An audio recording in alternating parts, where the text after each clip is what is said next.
on écoute maintenant Quentin qui vous parle de la situation des clubs français en Coupe d'Europe. Et oui, après des beaux matchs de phase de groupe avec de grosses équipes, les meilleurs clubs européens ont su en sortir. Aujourd'hui, je m'intéresse principalement aux clubs français qui participent aux 3 compétitions européennes que sont dans l'ordre de prestige la Ligue des Champions, la Ligue Europa et la Ligue Europa Conférence. Au global, sur ces 3 compétitions, 6 clubs français étaient en lice au début des phases de groupe. Et pour une fois, ils n'ont pas été ridicules, mais bien au contraire. Tous sont encore en compétition européenne. Alors voici un petit bilan pour chaque club en vous expliquant quelle est la suite de leur programme en 2024 en fonction du tirage qui a eu lieu hier. Le Paris Saint-Germain s'est fait peur jusqu'à la dernière journée dans les phases de groupe d'un groupe de la mort avec Dortmund qui finit premier suivi du PSG, de l'AC Milan et de Newcastle. Comme vous l'a dit Corentin, pour les 8e, il s'agira de la Real Sociedad. En Ligue des Champions figurait également le RC Lens qui a comme le PSG glané 8 points. Seulement, ça n'a pas suffi dans un groupe très relevé avec Arsenal, Séville et le PSV Eindhoven. Mais peut-être faut-il se réjouir de cette 3e place, reversant le club en Ligue Europa et espérer un long parcours des Lensois. Un potentiel beau parcours qui commencera par une double confrontation contre Fribourg, un club allemand qui semble être à leur portée.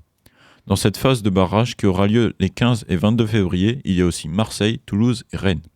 Les Phocéens ont su se qualifier dans un beau groupe assez homogène composé de Brighton, de l'Ajax et de l'AEK Athènes, et donc de l'OM. Jeudi dernier, les Marseillais avaient leur sort entre leurs pieds dans une finale pour la première place contre Brighton, où ils se sont tristement inclinés dans les dernières minutes. Ils affronteront le Shakhtar Donetsk en février prochain, une équipe ukrainienne qui, malgré le contexte géopolitique, essaie de rester solide.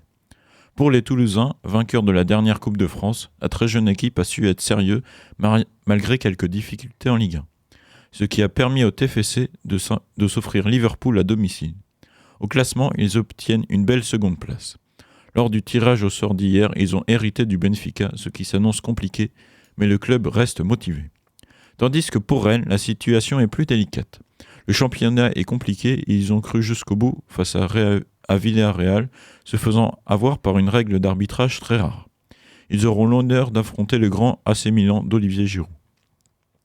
Pour contrebalancer avec ces 4 clubs en barrage, en Ligue Europa Conférence, la petite dernière des compétitions européennes, Lille brille et s'est qualifiée. Elle attend les barrages de février pour connaître son futur adversaire. Une belle épopée est peut-être en marche. Cependant, pour certains clubs, les confrontations programmées début février pourraient être compliquées au niveau de l'effectif, car du 12-13 janvier au 10-11 février 2024 auront lieu la Coupe d'Afrique des Nations et la Coupe d'Asie. Des échéances notamment redoutées pour l'Olympique de Marseille, dont près de 8 joueurs ont des chances de participer à la CAN et qui font partie pour la plupart de grandes nations africaines que sont le Maroc et le Sénégal. Pour ces clubs-là, il faut presque en arriver à espérer que leurs joueurs ne soient pas sélectionnés ou que leur nation n'aille pas loin dans la compétition. Et puis pour les clubs, il faut compter plus d'un mois d'absence pour les joueurs des meilleures nations entre les quelques jours de préparation et potentiellement de célébration ou décompression après la CAN ou la Coupe d'Asie.